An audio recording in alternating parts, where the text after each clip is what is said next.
At first blush, a lot of these things may seem unconnected. Mitch McConnell telling Lindsey Graham not to talk about abortion, this crazy independent state legislature theory argued at the U.S. Supreme Court, intense voter suppression, gerrymandering in states, and efforts in states to strip power of different offices, as well as to change the ability to change constitutions. But the truth is, once you see the broader battle for democracy for what it is, all these things fit together. If you take nothing from my book or these whiteboards, it's that the front line of the attack on democracy is in states and state houses, usually outside the election cycle. And that's because state houses around the country have immense power over every issue we care about and that the extremists care about, but also over democracy itself. So that's where they're advancing most of their agenda, while Mitch McConnell tells Lindsey Graham and Rick Scott to stop talking.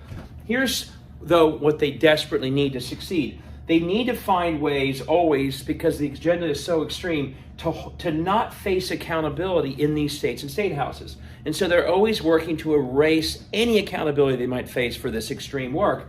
One place that they worry about accountability is from the people themselves. That's why they're always suppressing the vote, always gerrymandering, and lately trying to change the constitutions of states so the people can't even correct them through constitutional amendments. That's what they're doing in Ohio and other states right now. So seal the people off through all those changes. Another threat of accountability is through other offices. So if a governor or a secretary of state or even a school board like in Ohio emerges that might be a threat to their agenda, they immediately work to strip power away from those other offices so they're no longer a threat. Number three is the law itself.